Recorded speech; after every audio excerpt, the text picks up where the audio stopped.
non-WWE wrestling show in 22 years in New York City at a venue that has not had wrestling before, Arthur Ashe Stadium. And I love this venue. It is a really cool venue because basically the seating set up so the farthest back you're going to be is what fits on a tennis court. So you're even closer because hockey, most of the arenas that wrestling is done in is in a hockey / basketball. So hockey, the risers don't start going up until behind the boards. Tennis, you are right on them. So they had like 3 rows on the floor, and then you're immediately up into the stands. I thought it was pretty sweet, and I think probably, unless you're front row, like the second row on the riser is probably like the best seat in the house. Yeah, it looked like a really good venue. I was surprised that it had a roof. I thought that the tennis center was open. It has a retractable roof. I was about to say it must be retractable. Yes, and if I'm not mistaken, this is the same place that the U.S. Open tennis tournament takes place. Yes. Correct? Yep. So that's where they do it. Yeah. And I did not know this was the largest non-WWE event in 22 years. Yeah, since 1999. It's the biggest non-WWE wrestling event for attendance. What wrestling company would have had an event this large in 1999? Could it be the company that Vince McMahon purchased in 2001? Yes, exactly. But to be fair, they started going to shit. So I mean, true. There wasn't much left. In about 1999. Yeah. So yeah, got him at the peak, and that's about it. So they had they didn't have a giant stage, so they're actually seating people behind where the stage was. They started filling out all those sections as well. There was 3 sections that they didn't sell tickets for behind the stage, and that was pretty much it. So they probably could have fit another 1,000 in there. There was space to get there, but they were over 20,000 with the suite attendance and all that stuff. So, yeah, and I really liked the entrance ramp that they had.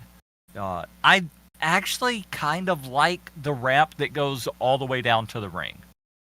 That the ramp deadens right into the edge of the ring, so there's no drop down. It actually can just walk right into the ring from it.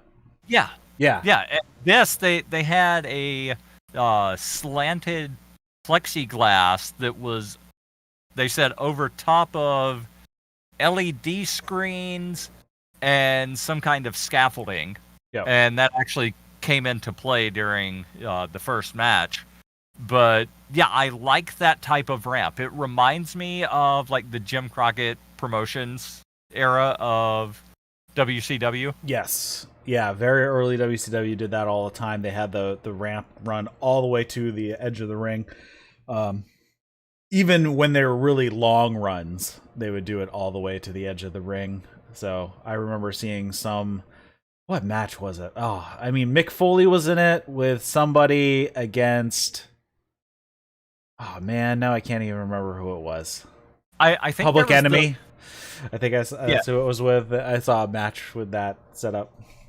Yeah, I remember there was the Foley, or Cactus Jack at the time, Vader match, I believe, where Vader just did the Vader bomb, and Foley went through the ramp. Yep. AEW has used this configuration multiple times. I mean, they've used a lot of different ramp configurations throughout the past 2 years. They pick one. Well, I mean, they go to a lot of unique venues, so some of the venues kind of dictate the ramp setup that they use. True. Because they've gone to places that are amphitheaters, so obviously Daly's place, the place in Miami that they're going to again in a couple weeks, is like has a stage, so they can't get very far away from the stage, so they have that really, the step down off the stage right into the ring. So I mean, some of these shorter, and in this case, in Arthur Ashe, I mean, they could only have a short ramp anyways. They couldn't make a full long length ramp because they're dealing with a tennis court instead of ice rink. And usually a lot of the arenas have, the first sets of seating are actually collapsible and they can actually go out farther, because you see things like Monster Jam, monster trucks and whatnot. So yeah, they got a bit more space to play with in those types of arenas, whereas in Arthur Ashe, they just have a short section, and that's all they could get. They wouldn't be able to get down to the floor by the time they hit the ring anyways. Yeah, true. All right, so we talked about a whole bunch of random things, but let's introduce the podcast here. You're listening to the That's Wrestling podcast. If you're listening to this as a podcast, we do this show live on Twitch and on YouTube, so you can follow the links in the show notes for those channels. Come hang out with us in the chat and all that fun stuff. Any comments, questions, feedback, you can send those to Eric at thatswrestling.com. You can join our Discord. The link is in the show notes for that as well. And with me tonight, I have Darryl W. Perry. You can find him at Darryl W. Perry on the Twitter. Oh, you can also find That's Wrestling at That's Wrestling 1 on the Twitter as well. Didn't have you last week, but you are back this week. How's it going? Pretty good. And I'll not be here next week either. But yeah, things are going good. Almost halfway through the semester. School is going good, and yeah. We just, so our one of our dogs passed away 2 weekends ago, or I guess a week and a half ago. And we just put in to adopt a puppy, so we'll be having a new puppy coming to us in a week and a bit. We're thinking somewhere around the 4th or 5th. We're rescuing a boxer from Tennessee, so she is being shipped up sometime the first weekend of October. So hopefully we'll be having a new member to the dog family to join our 1-year-old golden retriever as well, since both of our smaller dogs were 15 years old and they both passed away this year. Oh, I knew about one of them. I didn't know about the other. Yes, the Chihuahua died back in March, and then the wiener dog died a week and a half ago. I think you met both of them. Yeah, I have met both of the dogs. I just didn't know about the other one. All right, so let's get into this show here, and we kick it off with the match that everybody wants to see: Bryan Danielson versus Kenny Omega. I never thought we would see this match, and if we were ever going to see this match, I never thought it would be outside of WWE, though I never really expected Kenny Omega to go to WWE, so I was never expecting this match to ever happen, but it is, and it's not the only time that they've ever faced off one-on-one. Correct. It's been about 12 years since they've faced off one-on-one. 12 years, and they've only ever had one other singles match, that being the one 12 years ago, and then there were 2 matches that they had. I think it was PWG. Where they were 3-ways. One of the matches involved Seth Rollins. I believe the other one was Cesaro. Yeah, I don't know. I haven't seen them, so I couldn't tell you. The one-on-one was in ROH, right? No, I think it was PWG as well. It was actually kind of a comedy match, but it's really good. Yeah, I wasn't watching wrestling around that time in the 2012. Was it 2012 or was it 2009? 2009 when that match happened? Yeah. I hadn't been watching around that time. I only found the match like 4 or 5 years ago. Mm-hmm. But yeah, like it's a really young Kenny Omega. Yes. So this match, they set a 30-minute time limit. So as soon as they set that time limit, I'm thinking, all right, they're going 30 minutes. They're going for it. And Don Callis is at ringside for Kenny. Excalibur took a nice little dig right away and said, New York is AEW country. I don't know if you picked up on that. No, I was dealing with a sick cat and jumped in about a minute into the broadcast. All right, they just them locking up gets a massive pop. Get some gamesmanship from the two of them, and Bryan traps and stomps the elbow. And then Bryan hits a chop kick, chop kick, chop kick, chop kick. Omega is sent to the floor, and Bryan dives, sends Omega into the barricade. This match was awesome. It was a lot of back and forth throughout this entire match. I don't think there was really a time when anybody was up for an extended period. Jumping forward, we have Bryan locking on the cattle mutilation, which I don't think he's used for quite a while. Omega hit a Rise of the Terminator dive, which also I don't think I've seen Omega hit that for quite a while. The cattle mutilation being broken up when Kenny got his foot on the rope. Yep. Bryan... So Kenny goes out onto the ramp that we said is the same height as the ring. So Bryan hits a psycho knee off the top onto the ramp. Bryan hits a series of, I don't know what we're gonna call them now, yes kicks. Omega then hits a snapdragon on the video ramp that we were talking about earlier, the plexiglass. Omega then walks up to the top of the ramp to the stage and runs down and just like jumps. I don't know, probably like horizontally, he probably cleared like 10 feet into a V-trigger. It was crazy. Yeah, and that Snapdragon looked even more brutal than normal because he hit it on the downward slope. Yes. So when Danielson hit, he then slid because it's plexiglass. And that just made it look so much more brutal than if he would have hit it on a completely flat surface or up the ramp.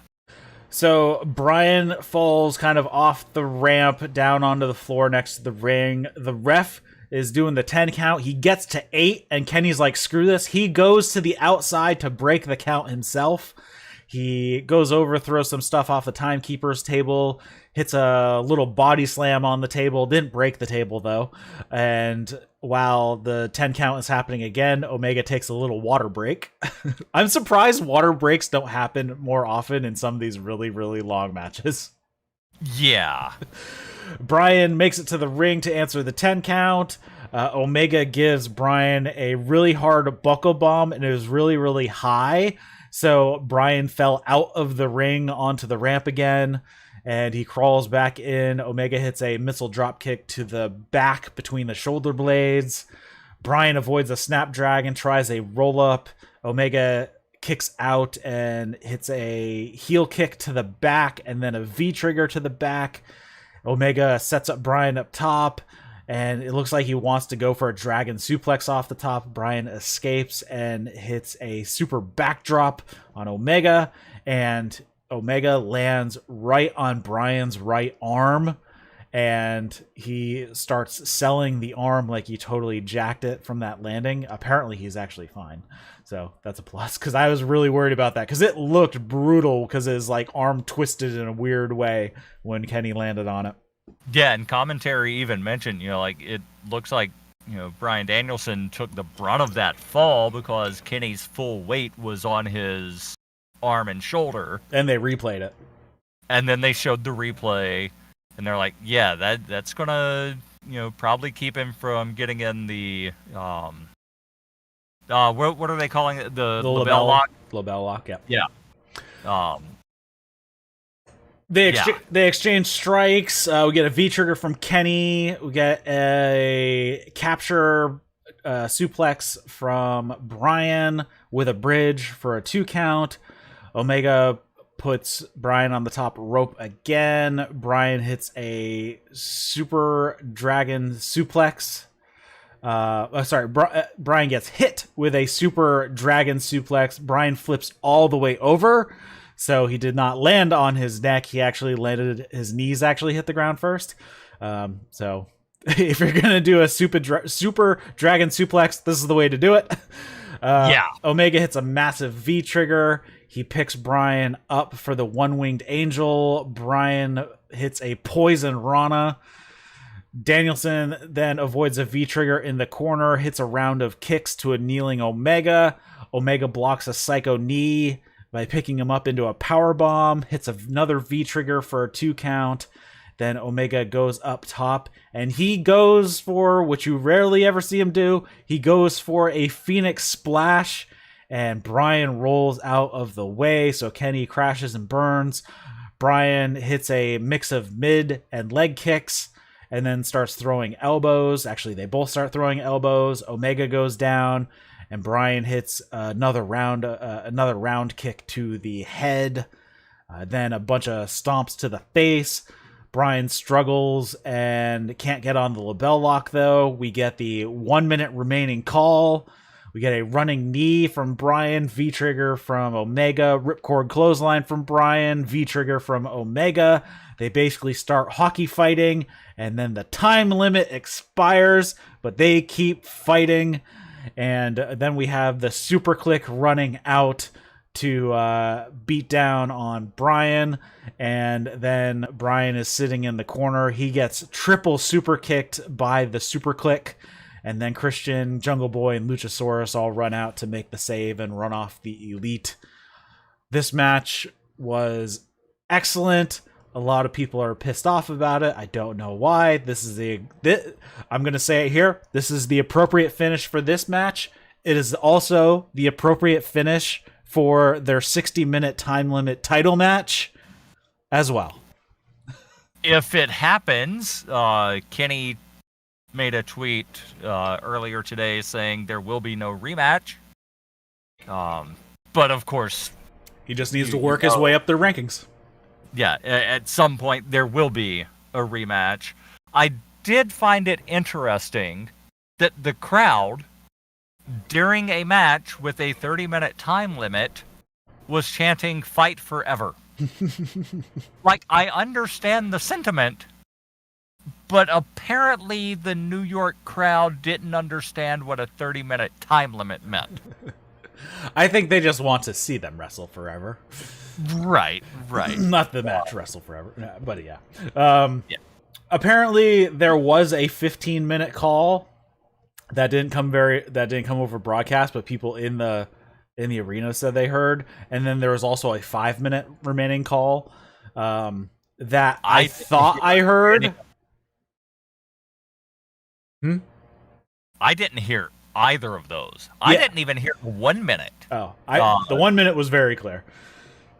I did, however, catch Excalibur saying we've got less than 45 seconds left. Yes. That's kind of the one thing, though, I have a problem with this, is because they kind of gave up on doing the time calls throughout the match, like they did when AEW started, when they would say, 5 minutes have elapsed, 15 minutes remaining. They need to go back to that, because then that would have conditioned the audience better. And if they did the time cue every 5 minutes, I think it would have worked better. But just because they've dropped that, I don't think the crowd is as tuned into the time the match is going and all that, or time limit draws in general, because this is only the second time limit draw that they've third time limit draw that they've done in AEW. Yeah, and there was supposed to have been another one, but that's the match, the Orange Cassidy Pac match, where Cassidy actually got hurt during the match, and so they had to audible on the fly and come out and just say, both guys are going to, I forget what the pay-per-view was, to face Omega. But Double or Nothing. Yeah.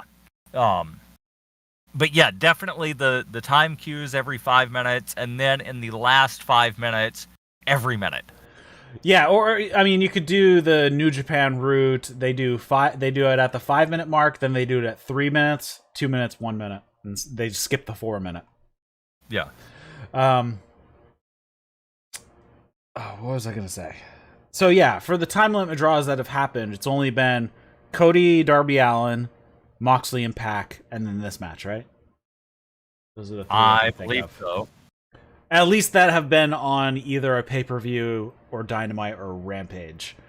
I'm sure there's probably been one on Dark. I mean, you never know. I don't know. I know there's been DQs over on Dark, so I couldn't really pick them out. Because I know that when Brandon Cutler and Peter Avalon were trying to get their first win because they were both perennial losers. I think their first match went to like a double 10 count out, and then their like second one went a double DQ. So after this match, the crowd was a little booey. So I'm like, oh crap, what are they gonna do to get the crowd back? And then, they made the appropriate choice of follow-up is to send CM Punk out there. And then then all will be right with the world, and the crowd will forget about the draw that they just saw. This is like the perfect programming to do that. Yeah, and I really like the way Punk started his thing, where he said, like, I'm glad I'm not wrestling tonight, because how do you follow that up? Funny enough, he technically is wrestling that night. Right. But on television, he's wrestling on Friday. Yep. The joys or the wonders of tape delay. Yes. But yeah, like he said that, and then the crowd's like, yeah. He says it's been a long time since he has been in New York City. He says it's been an even longer time since professional wrestling was in New York City. I mean, all right, Punk, are you saying you haven't been in New York City in like 3 years or something? Because, I mean, New Japan has been to New York City that's recently. What I was thinking. Like, New Japan and ROH did the Super Card. Yep. In, was that 2019? Yep. So 2.5 years. I'm fairly certain that there's an indie fed or 12. Yes. House of Glory. I mean, House of Glory is based in New York, isn't it? I am not sure on that one. But yeah, that definitely had to be a dig at the E. Yeah, definitely was. Then he says, I heard people telling me that I should be mad. They want the old CM Punk. And he says, well, trust me, I'd imagine eventually you'll see him, but be careful what you wish for. Hobbs, Team Taz, half of you are from here and they don't even like you. And then he says, I try to walk down that aisle with mean mug on, but I hear all of you guys and I have to crack a smile. And really, what do I have to be mad about anyways? And then I think about it. Last week, they tricked me. Hobbs jumped me from behind. They tried to put me through a table.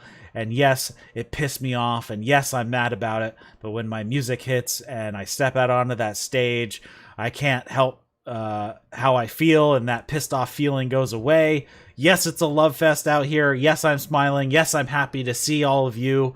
Of course, he says,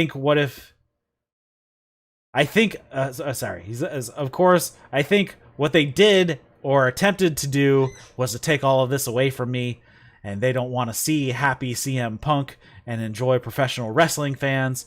And then I get pissed off because it's been so long since I felt like this, so long since I had this, so long since I needed this, and no one's going to take it away from me. This is mine once again. Team Taz, Hobbs, you should have picked me back up and finished the job. You should have put me through that table. You should have broken my neck. You should have made sure that the 20,000 people here didn't get to hear Cult of Personality, but you made a mistake and you let me live, and you really slept on the legend of CM Punk, but it's not my job to wake you. It's my job to tuck you in. Rampage Grand Slam, Powerhouse Hobbs goes to sleep. Good promo. This was an excellent promo from CM Punk, and I like how he addressed some of the feelings of this is starting to get old, seeing CM Punk just be happy-go-lucky, and this is a good way to bridge that gap and pull it back to not outstaying the welcome that he's had so far. Good job. He still hasn't addressed the we. Correct. Remember his original promo? He came out and said something about we made a decision. We'll get back to that we. I mean, the we could have been a reference to Daniel Bryan loosely. Could be. Brian but Danielson. He hasn't confirmed that. Like, he's not addressed it at all. True. Next up, we have the match of MJF versus Brian Pillman Jr.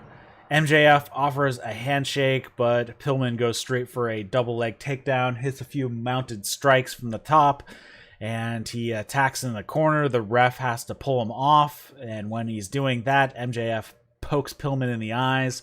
Arm drag, hip toss from Pillman, back body drop. Then they both slap the shit out of each other with massive open hand strikes. Pillman sunset flip for 2, backslide for 2, heat on Pillman for a while, attacking the arm. Wardlow gets in a free shot behind the ref's back as well. MJF drops Pillman with a straight punch. Pillman hits a high cross body but can't follow up, and he continues selling the arm. Pillman hits a lariat and a super kick, and then bounces MJF's head off the corner a couple times, and then power slam for 2.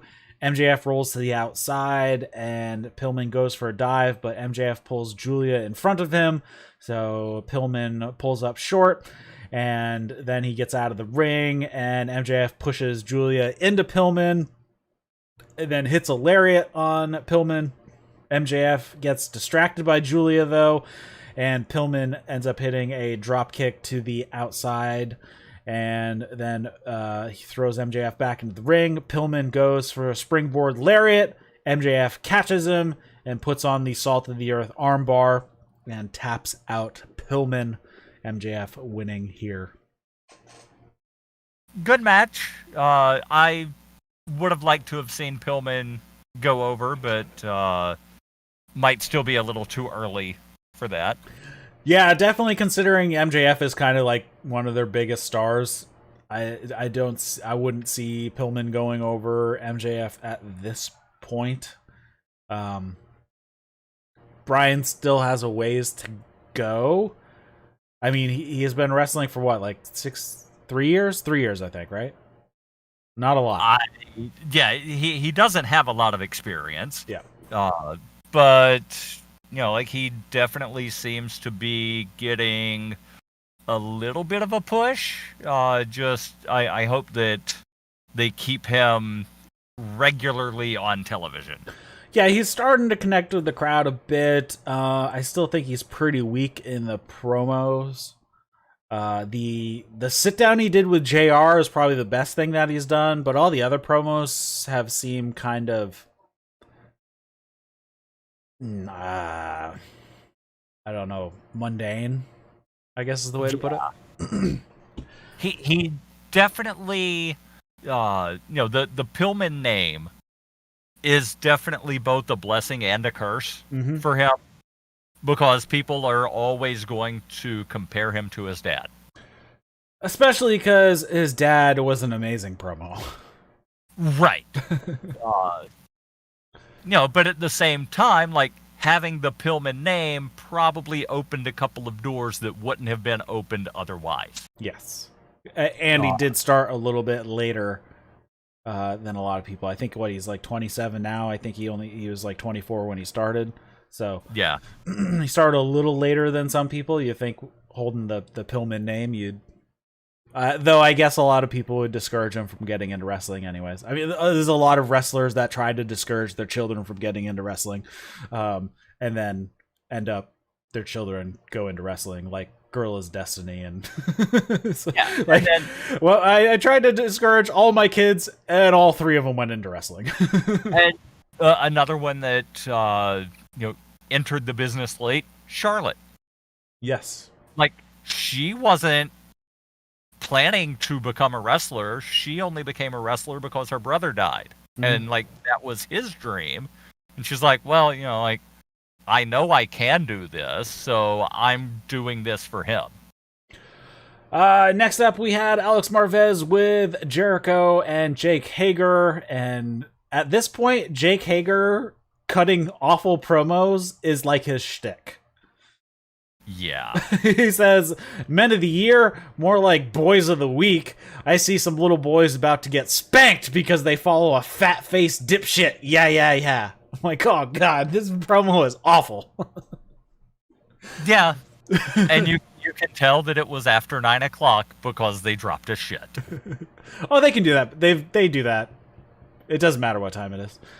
Normally it's in the second hour, though. Sometimes it's in the first segment. I've seen it happen in the first segment. So, yeah, there was the one show a couple of weeks ago where they had. I watched a Botchamania where they had the shit counter, and it was 14 of them. Yep. I think that was last week's show, right? I think it was. This. Yeah. So Jericho says, "Sky Paige, you made a mistake challenging Jericho and Hager in New York City. This is the hardest hitting, toughest city in America. And, well, Big Haas and Le Champion are the toughest team in AEW. Lambert, you insist on sticking your nose in our business. You do it again, I'm gonna do like Haku in Japan and bite it off and spit it into the 5th row. As far as your American top teen jerk-offs, bring them with you. We're ready to snack on some MMA meatheads in the Big Apple at Rampage, and get ready." I thought it was fine. Yeah. Jericho screams a lot. That's just kind of what he does. Yep. He's kind of got like one volume. No, if you ever listen to his podcast, like, he talks like a normal guy. On his podcast, but in front of the camera or on a wrestling show, he's got like one volume. Yeah. Next up... That volume is screaming. Next up, we had a very interesting experiment in Malakai Black versus Cody Rhodes. And boy, was the crowd on Malakai Black's side and very much not on Cody Rhodes' side throughout this match. They start with, and Brandy came out to second. Actually, Brandy and Arn came out to ringside with Cody. We get some rolling to start. Black does a springboard flip back into the middle and sits down in the ring after Cody was sent to the outside. Brandy gets in the ring to sit opposite of him and says, "Fuck you," and gives him the double bird, which I thought was pretty funny. Yes. Cody... I was wondering, like, where is this going? Like, Malakai can't wind up putting his hands on Brandy, right? No. And he didn't. So Cody hits a disaster kick to Black, who is standing out on the ramp side of the ring, to a rain of boos. Cody jumps off the top rope and Black clocks him with a rising knee to the face, to massive cheers and a chant of Malakai. Black grabs a knee bar. Cody makes it to the ropes. Lots of boos for Cody's offense. Lots of cheers for Malakai Black's offense. Black misses the back heel kick, but he does hit a Meteora and then a spin kick to a spinning back kick, and Cody falls out of the ring after it. So Black goes to the outside, but Cody is just dead weight and Black can't lift him up into the ring, so he decides, oh, what the heck, I'll take the count out. He gets back into the ring, but Cody does answer the 10 count. Black covers. As soon as Cody gets in, Cody gets the leg on the ropes, and then Cody starts to make a comeback with some shots to the knee. Black blocks a crossroads. He throws Cody around. His leg is starting to hurt though, and he can't hit the kick anymore. Cody hits a Cody cutter and then a crossroads, and Malakai Black kicks out, and Arn had jumped on the apron, and I think Arn accidentally fell off the apron. He did. Because then he did. Going around the corner post, like he was going from one side to the other, and when he was going to step around the corner post, he fell off the ring. But he gets back up onto the apron where he's supposed to be. Cody gets run into him, and he gets knocked off the apron. Cody goes to check on him. Arn is telling him, "What the hell are you doing? Get back into the ring." Arn and Brandy are chatting on the outside, and Cody just starts striking Black in the corner. The ref pulls him back, but then he goes right back to more strikes in the corner. The ref starts pulling him back. He shrugs off. He pushes the ref down, or basically takes a swing at the ref. And then he turns back towards Malakai Black. But Malakai Black spits black mist and pins Cody, to big old cheers from the crowd for cheating Malakai Black, picking up the win over Cody. And during the yay boo exchanges, Cody was getting the boos. And what is with Cody's ring entrance attire? He had like a bridal veil on. It was like 8 miles long. Yeah, I'm looking at a picture here that somebody in the audience took a video of the entrances, and his cape thing goes like halfway up the ramp. His bridal chain. Yeah, and it looks like he's wearing like colonial British military something. Like, you know, if you were to start screaming the redcoats are coming while he walked down the ramp, I wouldn't think it was weird. No, exactly. At this point, I mean, we have been talking about it. Is it time to head Cody down the heel road, or is this just a circumstance of who he's going up against, that Malakai Black is way more popular with the crowd than Cody? Like, if he went against MJF, I'm guessing Cody would not be the one being booed. Right. Yeah, I really don't know. I'm curious if they thought Malakai Black was going to actually get over as a heel and get the boos to begin with. Probably. I mean, he acts heelish, but he's so cool that everybody loves him. He's basically an anti-hero at this point. Yeah, kind of like Stone Cold in the 90s. Mm-hmm.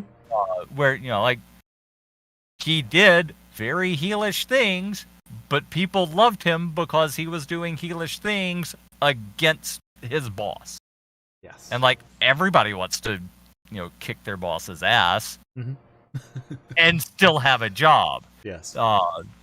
But, yeah, I think the, you know, bad guy Malakai Black has not gone the way AEW thought it would. Maybe it's time to turn him face. Yeah, I mean, at this point, this could be like the easiest double turn scenario. Yeah. Yeah. So or just keep him as, you know, kind of a tweener, to where you don't really acknowledge if he's heel or face, and just let it be dictated based on who he's going up against. Yeah, just put him up against heels at this point, and he'll be a de facto babyface because everybody likes him. Yeah. And the black eye is now, like, the black right side of his face. Yes, it's spreading. Yeah, that needs to be addressed, in my opinion. At some point, yeah. I kind of like the mystery of it, though, at the moment. Kind of, but it's been a couple of months. Yeah. I don't know.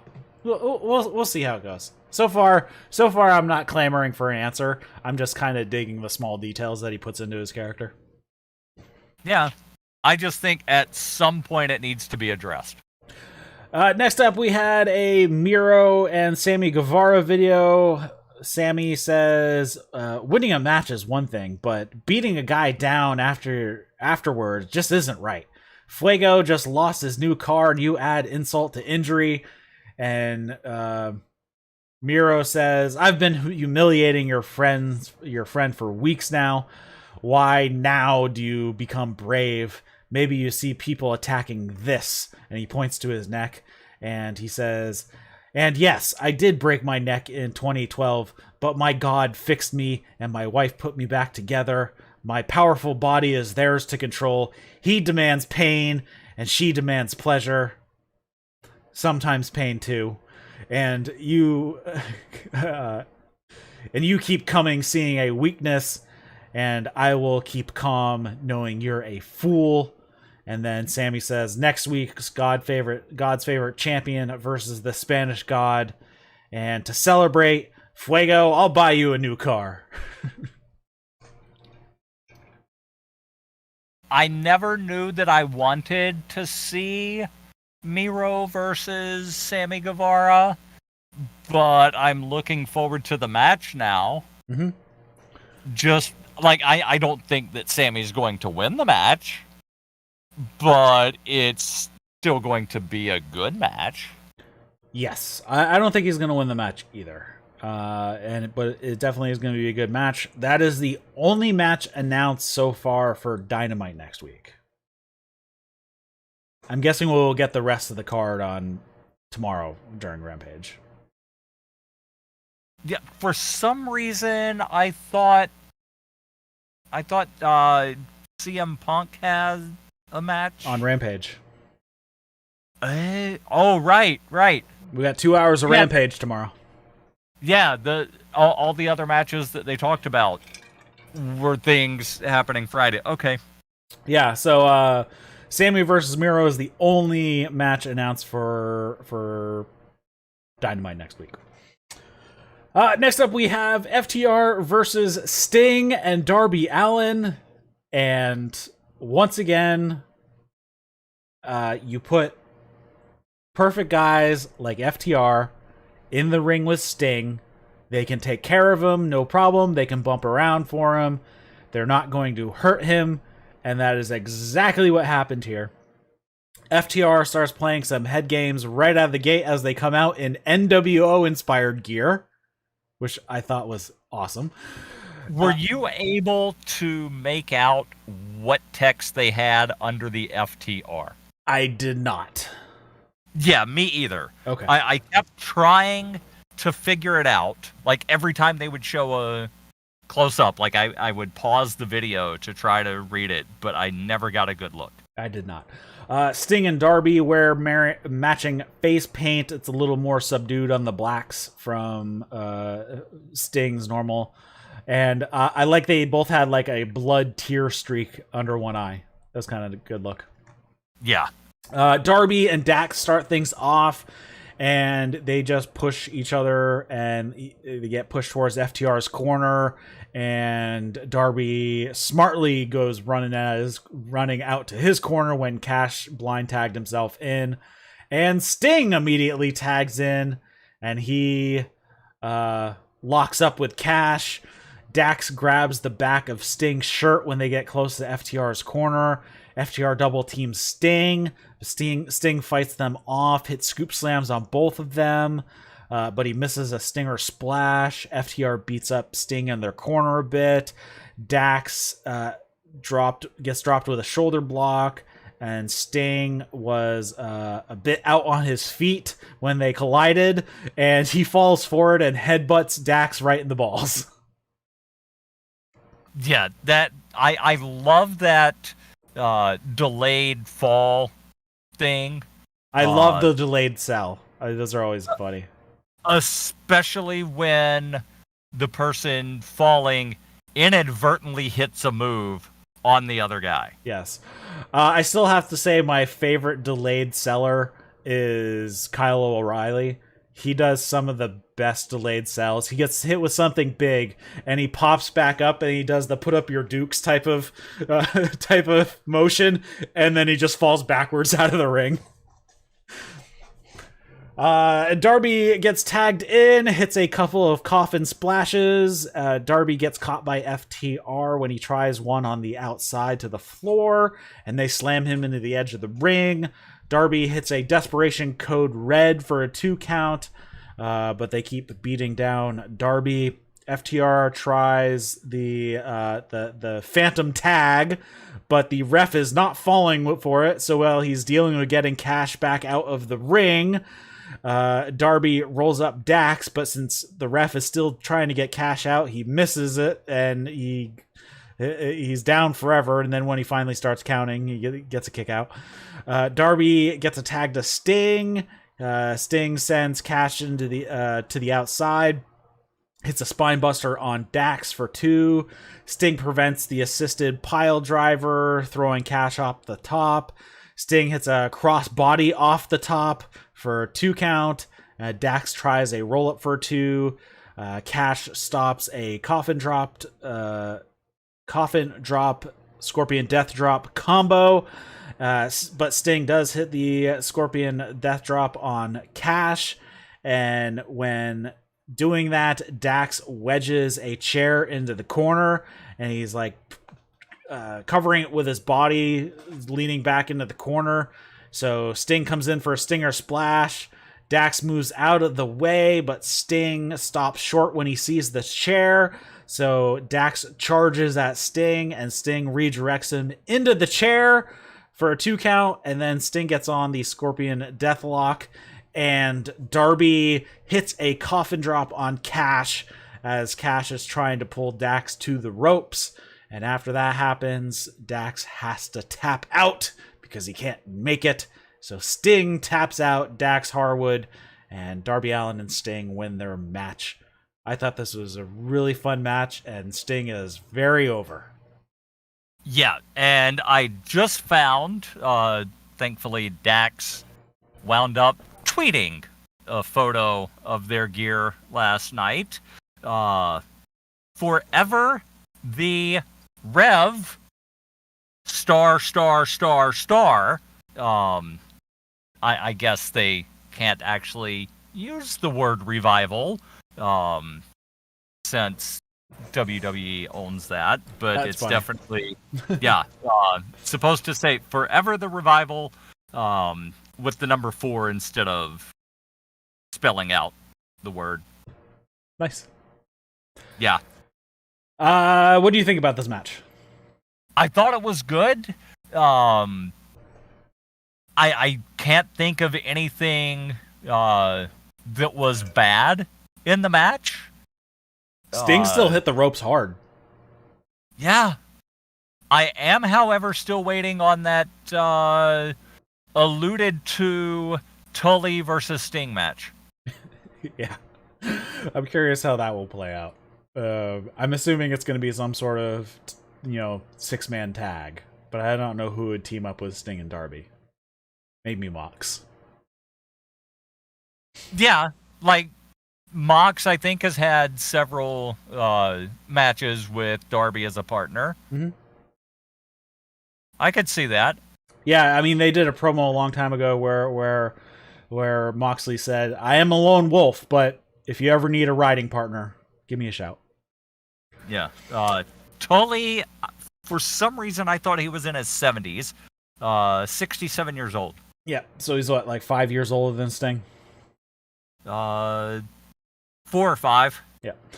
They run down the card for Rampage that is happening tomorrow night. A special 2-hour show. We have CM Punk versus Powerhouse Hobbs, Lucha Bros and Santana Ortiz versus the Hardy Family Office. I don't even know what setup it is. Is it Butcher and Blade and Private Party? I don't remember, but let me pull up and see. While you're doing that, photos. Men of the Year versus Chris Jericho and Jake Hager. Also, Luchasaurus, Jungleboy, and Christian versus the Super Clique. That's Adam Cole and the Young Bucks. And then Penelope Ford versus Anna Jay. And closing out the evening is Jon Moxley and Eddie Kingston versus Lance Archer and Minoru Suzuki in a lights out match. All right, so let's see here. I pulled something up here. The Hardy Family Office. Yeah, Butcher, Blade, and Private Party. Okay, so I did have that right. But I mean, Kingston Moxley versus Archer and Suzuki in a lights out match. That's got to be bonkers. Yes. And I have managed to stay away from spoilers, so I am not sure what happens in any of those matches. So, I pulled up a spoiler card, just so I could see who was in the thing. But there was a headline that an ROH star makes an appearance. Oh, I did hear that one spoiler. I know that spoiler. Okay, but we'll move on. We won't release them here. I'm not saying who it is, but like if you search for, if you just do a Google search for Rampage Grand Slam, like the top 5 results are all spoilers. Yeah. And then we had the final match of the evening, and that was for the AEW Women's World Championship. Ruby Soho challenging the champion Britt Baker. I thought this was a pretty good match. One fall or television time remaining. Yeah, not the best showing that you could get out of both these ladies.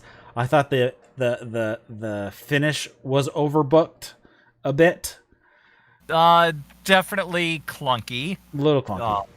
I'm also, and I think it's because they were doing the taping of Rampage, that they didn't do what they normally do for the men's world title, where it's still a 60-minute time limit, and if it runs over, we'll show the whole thing.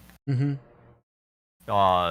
So the women's world title, it's television time remaining. I didn't catch what they said, so I believe what you said. I thought they said television time remaining. I didn't particularly listen to the announce at the call. Because when it's getting down to the end and I'm seeing, all right, it's 9:59, they might wind up going to a draw here. 2 draws on the same show might be a bad idea, though, unfortunately. I thought so too. But at the same time, it's like, you've got to protect Ruby because she just came in. Yeah. And you don't want Britt to lose right now. So how do you get a unclean finish that isn't just a complete DQ or, some kind of clusterfuck? Yeah. So they went with the clusterfuck option. Yeah. So Jamie and Rebel come out with Britt Baker. This dueling chants at about the same volume for Ruby and DMD. They start with a little bit of rolling. Britt drops Ruby with Britt gets dropped with a shoulder block. Ruby hits a knee to the face. Britt bails to the outside. Jamie and Rebel come over. Ruby hits them with a cross body. But when she gets up, Britt hits Ruby with a super kick. And I do have to say, her super kicks are looking better than they used to. So good for you, Adam Cole, I hope. It's like you live with like one of a dude who throws like one of the best super kicks ever, so you should be able to do that. Oh, it looks better. She hits a dripping swinging neck breaker to the floor using the apron as the assist. Dueling chants again, both pretty much at equal volume. Britt hits some strikes and kicks. Ruby catches Britt when she's running in with a back elbow.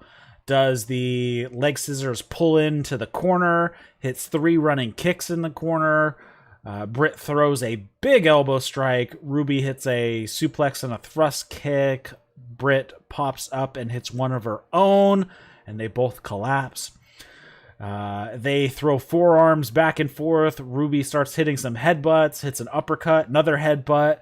Britt rolls, but Ruby keeps going to avoid the lockjaw. Britt hits a sling blade. Rebel gives Britt her glove, and Ruby ends up working a knee bar and then a catapult into the corner. Ruby hits an enziguri. She goes up top and hits a big old senton for a 2 count. Britt hits a twisting neck breaker and a thrust kick to a kneeling Ruby for a 2 count. Britt starts to climb the rope. Ruby follows. They fight up top, and Britt ends up hitting an avalanche air raid crash for a 2 count. Ruby is sent to the outside. She gets her head slammed into the ring stairs. She crawls into the ring. Britt hits her with a curb stomp, but Ruby kicks out. Ruby makes a desperation roll-up attempt. And then she ends up hitting what they're now calling the no future, which is her Pele kick. And Britt goes down. Rebel starts to get into the ring, and Ruby hits her. Jamie starts to get in the ring on the other side, and Ruby goes after Jamie, but Jamie snaps Ruby's head across the top rope, and Ruby stumbles back towards Britt, and Britt pulls her down to the ground and puts on the lockjaw, and Ruby has to tap out. Yeah. And I can't find confirmation one way or the other if it was television time remaining. I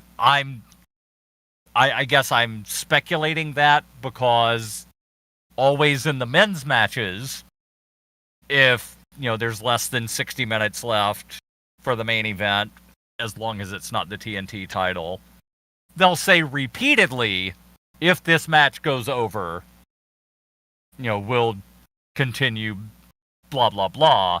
Since they didn't say it during this match, I think that's why I just assumed television time remaining. Yeah, I mean, for Dynamite, easy enough. They could be like, well, if it goes over, you can see the rest of the match first thing on Rampage on Friday. Something like that. Yeah. They don't even have to say, we'll put it up on YouTube. Well, we'll put it up on YouTube, but you can also watch it at the beginning of Rampage, because then it would be like, oh, I can go to Rampage to see the end of the match. Even though I doubt they'll ever actually go over the time and actually do that without having an overrun, that they'll just continue with the overrun. But yeah, I mean, that's it's one of those things that they just need to tighten up on. Say it so we at least get the illusion that's given the correct amount of time.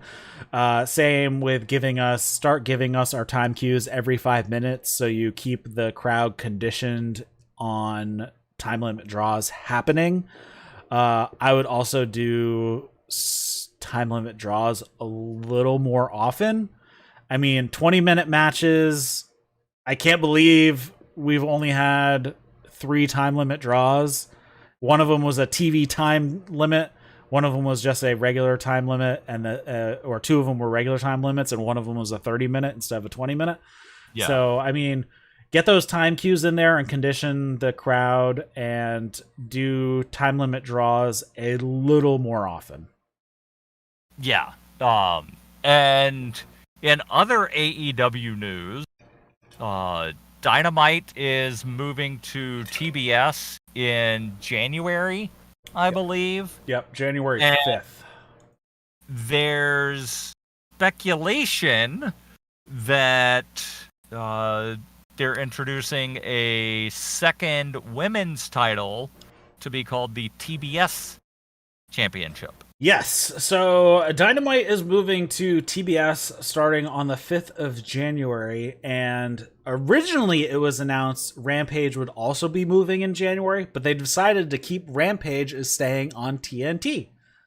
So okay. I guess I get the time slot of 10 o'clock on Friday. They're not seeing any reason to do any preemptions on Fridays at that time slot. So I think they're just going to keep it over there. Whatever TBS, TNT, TBS has a slightly bigger reach than TNT. I think it's in like maybe 1 million or 2 million more homes. Like one of them's like 87 million and the other one's like 89 million. So TBS has a slight edge on that, but not a huge difference. And most people are going to have both. It's very rare to see a cable package that doesn't have both, except for that 2 million people that don't for some reason. Yeah, it probably has something to do with a particular package from... I'm guessing it's probably Dish customers instead of cable. Yeah, most likely. Just because I remember when I used to have Dish, the packages made absolutely no sense. And it's like, I want this one channel from this thing. I don't want to pay $30 extra a month. Yeah, I know you're giving me 200 extra channels. I only want one of them. I know. It's like, okay, well, if you want like the Food Network, you need like the entire whatever company owns, like Food Network, Discovery, Home and Garden channel. Like you need to get like all 40 of their channels. Or same like if you want TNT, you're pretty much always going to get TBS because it's the Turner ownership. Or does Viacom now own or does Turner own Viacom now? So that includes like MTV, Cartoon Network, Comedy Central, stuff like that. Yeah, but TBS, TNT, they're owned by the same company. And have been for a very long time. Right, they were both started by Ted Turner. The T literally stands for Turner. Yep. I realize TNT has two of them. The first T stands for Turner. Turner Network Television and the Turner Broadcast System. Yep. Even though TBS started as a local broadcast channel in Atlanta. Yep. And it was like the first superstation, or one of the first. I forget if TBS or WGN out of Chicago started as the superstation first. Yep. But yeah, like, the T stands for Turner. But they have basketball on TNT.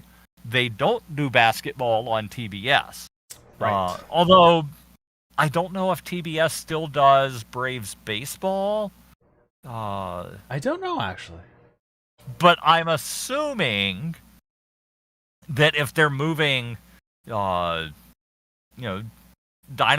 to TBS, as you said, they're not expecting a lot of preemptions. Mm-hmm. So they're probably just, working around it and won't broadcast, the however many games happen to be on Wednesday nights in that time slot. Right, and if they do, they may just broadcast the Braves games in the local market, and that's it. Yeah. And the Atlanta market. Anything else you want to discuss AEW-wise? I am not sure what I'm doing for Rampage on Saturday night because Trey will be at the New Japan show on Saturday night. And you don't do Saturday nights, so maybe we'll do Sunday with Trey and talk about that. But we also have a crap ton of G1 to talk about, so lots of stuff because we got G1 show today, tomorrow, Saturday, and Sunday. So we got 4 shows in a row for the G1 that we got to talk about. We got Rampage tomorrow night, which is a 2-hour show. So stick with us on the Twitter and the video channels, and you will be alerted when we know when we're going to go live. Are you still planning to go to the AEW show in Boston? Yes. That apparently has been rescheduled several times now. Yes. October 27th is the new date. Correct. Yeah. Unless they change it again. Yeah. I hope they don't. The last time it was changed is because the university wanted to use it for COVID vaccinations. Because all the students are coming back. That makes a little bit of sense then. Yeah. Okay. So that's the only reason. It's like, oh, we kind of need the arena, so you're gonna have to move your stuff. But yeah, so it's now on the 27th. I have actually pretty good tickets on the 8th row, basically center ring. So. Oh, nice. Yeah. Nice. And just looking at the AEW Tix website, it looks like they've got Hangman on the poster for the Norfolk, Virginia show November 17th. Yeah, that's been like the... He's coming back? That has been the rumor, yes, because I believe... I haven't heard anything. This is just complete speculation. I believe his wife is due somewhere around now or the next couple weeks. Okay. I'm guessing one of the reasons that he took off is complete speculation. Maybe she was having a rough pregnancy, something like that, and that's why he took off early in August. Yeah, you never know. Whatever reason, it's perfectly fine. It's to hang with your wife through her pregnancy, regardless if it's rough or not. I don't fault him for that. I believe she was due somewhere late September, early October. So that is the speculated time when he's coming back is November. And the way they wrote him off television is like it's perfectly fine in storyline. Like, he didn't have to feign retirement to go record a television show or, to go do paternity leave or whatever. I'm really thinking that the feigned retirement angle is what bit Cody in the ass. A little bit, yeah. I actually think that's a good observation. That was a pretty melodramatic, I guess. Yeah. And then I did like how during the match between Malakai and Dustin, Malakai brought Cody's boot. And, he had it up under the ring, and he, brought it into the match. So, good use of, props in the match, but yeah, the feigned retirement, just come up with another reason. Yes. Or just, get really angry and storm out of the building. Really, all that needed to happen is Malakai Black beats the shit out of him, and then he doesn't come back for 5 weeks. Yeah. Perfectly acceptable way to get out of it. Yeah, or, like I said, have some kind of, backstage sort of segment where he just gets, fed up and frustrated, like, I'm having a bad day. If they would have done that match earlier in the night, and I realize there's a reason, that's the main event, it's got to go last. But if it was earlier in the night, and he got beat fairly quickly, have Marvez come ask him some dumbass question, and then just have him be like, you know what, Alex? I'm tired of your shit. I can't deal with this right now. And then he just drives off. Yeah, exactly. You can do that too. There are a million ways. There are a million better ways than the feigned retirement. Yeah. Although the best feigned retirement was Mark Henry in the salmon jacket. Best one ever. Anything else you want to touch on before we wrap it up here? No. Other than MJF's parents had the best sign ever. We're MJF's parents, and even we think he sucks, or something along those lines. Yeah. And then he tweeted, "Fuck you, Mom." Oh wow, I missed that. That's great. Yeah. That is great. All right, so thanks everybody for watching and listening to That's Wrestling. If you're listening to this as a podcast, we do this show live on Twitch and on YouTube, so we encourage you to come hang out for those. Follow us at That's Wrestling on the Twitter, and I post when we go live there. But also subscribe to the video channels. I know it'll alert you when we go live as well, so you can come hang out with us. We talk AEW and New Japan, so you'll be getting a lot of G1 coverage over the next few weeks because we're in G1 season. And so far, nights 1 and 2 were pretty awesome. I have not watched night 3, which happened this morning for me. So I'm going to start watching that when we finish up with this. You can come hang out on our Discord as well. Links are in the show notes to all that fun stuff. Comments, questions, feedback, you can send those to Eric at that'swrestling.com or hit me on the Twitter. You can follow Darryl at Darryl W. Perry on the Twitter as well. So for Darryl W. Perry, my name's Eric LaRoche. You've been watching and listening to That's Wrestling. See you later, guys.